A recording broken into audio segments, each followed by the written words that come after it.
Hi everyone, Nigel Saunders here. Today I'm going to be working on my Douglas Fir forest. These trees were collected out west by my friend Leszek, and he flew into Ontario with the trees folded up in a suitcase.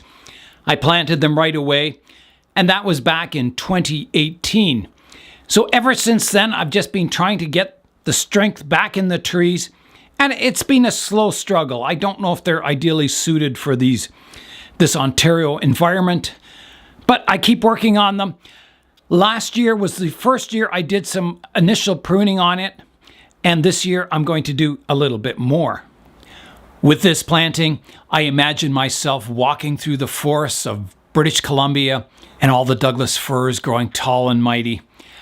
All the trees in this planting survived except for the one little small one at the back, which is too bad, but I got 3 good Douglas firs and a few smaller ones too.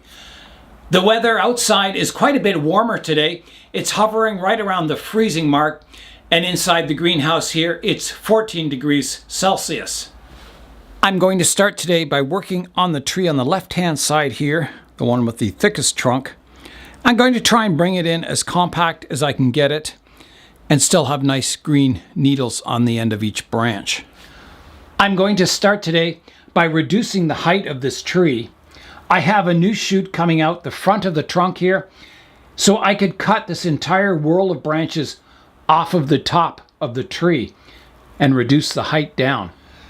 All right, here I go, removing the top of the tree with the ratcheting pruners, just like that.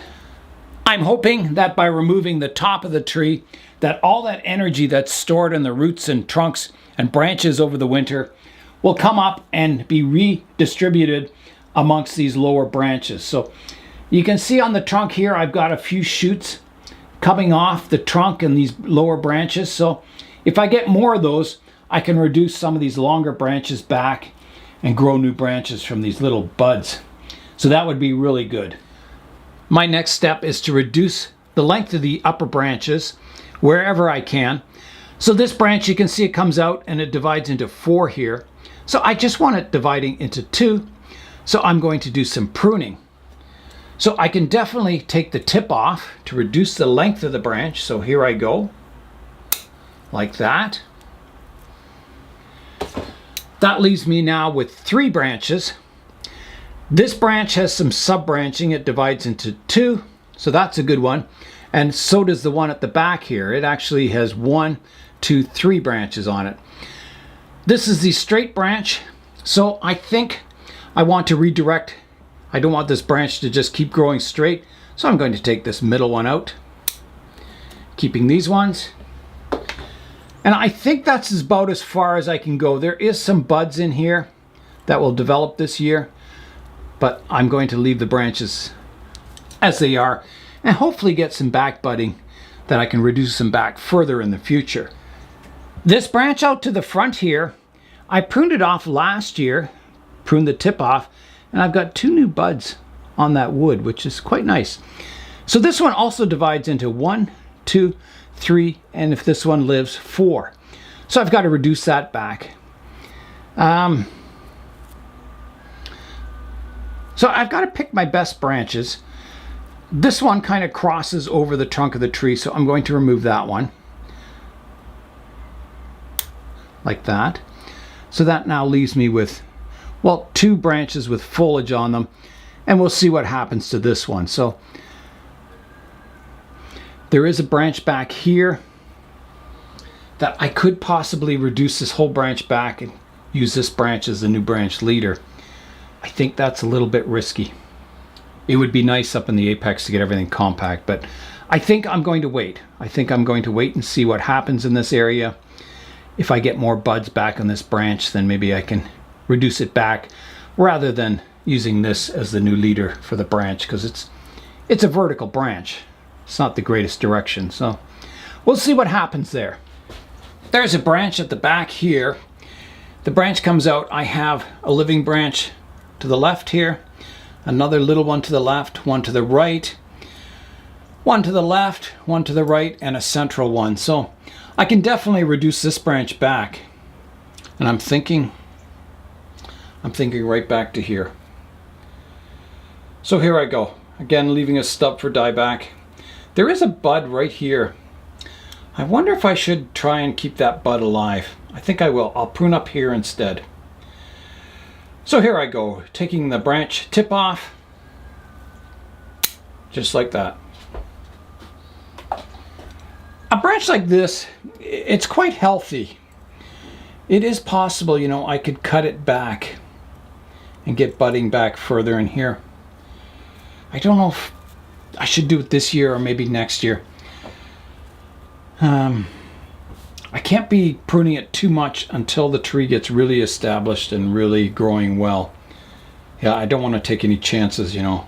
I don't want to lose the tree. So here's another branch that's really healthy. I could probably prune it back. There is a bud here, so I can prune the tip off at least. I'll do that. Like that. This one, I don't think there's any buds back further. No, there's just a bit of debris there. So this one only has the buds out at the tip, so I'm going to leave that for another time. This one, I think this is just debris in here. I don't think there's any actual buds. No. Again, you know, I could prune the tip off and hope something back buds here, but it may or it may not. It probably would. But I'm going to leave it for now. I'd rather be safe than sorry on these trees. They can't be replaced. I'll continue the pruning, working my way from the top, going down to the bottom of the tree, trying to get those branches more compact.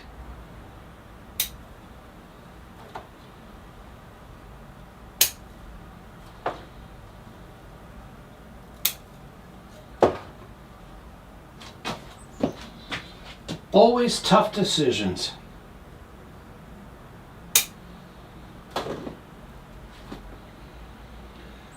But the tree isn't going to get more compact on its own. You have to do some pruning to get it to bud back and get it more compact.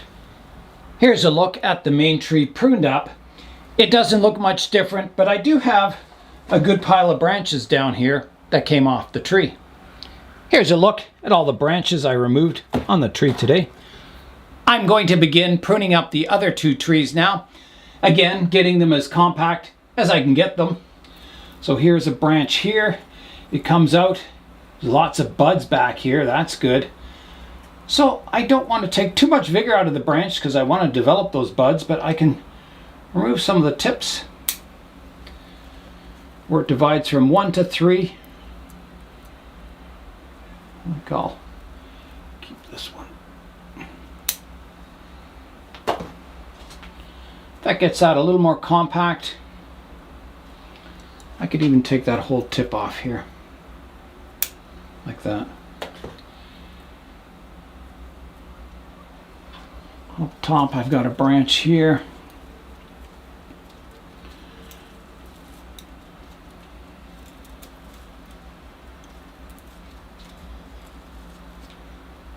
Take that vertical part off. Reduce the tips. Hopefully stimulate some back budding. There is some buds already developed on that branch tip. This one, I can take out the center branch. Not a lot of branches on this tree, so I've got to, you know, be very careful. There's one back here. I'll reduce it from 3 branches down to 2 at this one junction here. There's a weak one out the back here. I'll just leave that alone.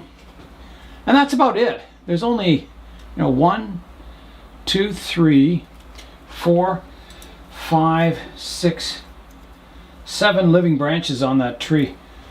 So now I'll do the back tree here. Again, trying to reduce. There's a really, really strong shoot here. This is what they should all look like. That is super strong, this branch here. Really nice and healthy and dense. So hopefully, you know, these trees will gain strength and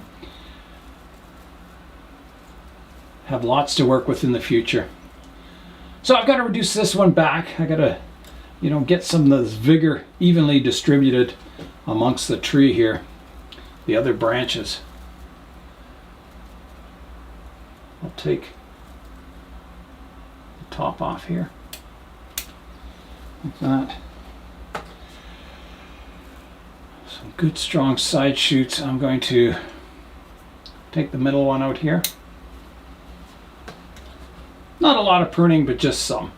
Take the middle one out here, I think. No, maybe not. I'll take this one out. Sometimes, if you've got 3 branches and you take the middle one out, the branches that are left are too wide looking. They kind of fan out too much. So sometimes you're better to take one of the side ones off and keep it tighter V-shaped with the remaining 2 branches. And there's other cases where you've got the 3 branches and one sticking out towards the viewer, so you might want to prune that one off and keep the other 2. It's not always the middle one that you're pruning out. Yeah, lots of vigor in this main tree here. It's doing really well.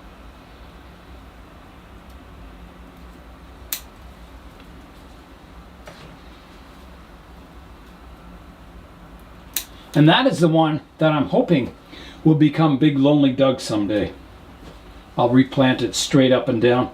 The tree is quite straight. It just needs some straightening out. And this planting, I think I'll let it 1 more year, and then the next spring I'll repot it. I think it's too early to repot it yet. I'll take out this one. Yeah, there's some good vigor in this main tree. That's exciting to see. It's done really well.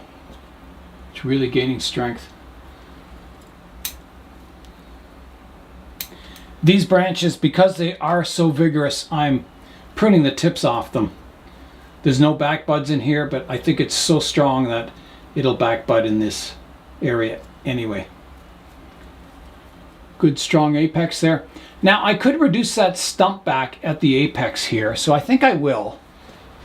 Here's that apex. So this is my new branch leader here, and I've got this stump here, so I'm going to reduce that back. So I'll cut it on an angle using the ratcheting pruners. I think right about here.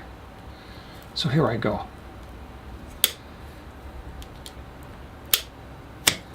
Just like that. There's a look at the cut there. So that should heal over eventually as the apex thickens up. You can see I've got some really long branches at the tip here. So hopefully I can get those reduced back in the future. There's another branch here I can shorten. Some pine needles out of there. So this branch I can shorten. Take the top branch off, and then I'm dividing 1 to 3 here. So I'm just going to actually take the whole tip off. Like that. When I cut that stub off the top of the one tree, I counted the rings, and it looks like it's about 13 or 14 years old. And one thing you can notice is the rings are really, really tight when it was grown in the mountains. And now you can see the growth rings are getting larger on it. So that's a good sign. It means it's healthy and putting on growth really quickly. Here's a look at all the branches that I've taken off now. Not a whole lot, but considering the trees aren't really full of branches. They're kind of sparse still. It's quite a bit. So I'm hoping, I'm getting lots of back budding on this trunk here. I'm hoping I get more of that. I can see buds everywhere. So that would be good. Like this one really gained a lot of vigor last year. It's looking really strong. So that's what I want them all to be. So it's just a matter of waiting, taking the best care of your trees that you can, watering them well, fertilizing them well, giving them good placement. And that's all you can do with a collected tree, is just do the best you can and wait for the health to be restored, and wait till they start growing with a lot of vigor, and then you can start the bonsai process. So I did a little bit today just to get them on their way, and yeah, we'll just wait for spring and hopefully get a good summer of growth on the trees.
In the last video on my Douglas Fir forest, I go back in time and I show Leszek bringing the trees to me, planting the trees, my styling ideas for the trees, and a bit of pruning. So I'll put a link to that video in the description below, and you can see how this forest has progressed over the last 4 years. And that's all for today. I'm Nigel Saunders. Thanks for joining me in the Bonsai Zone.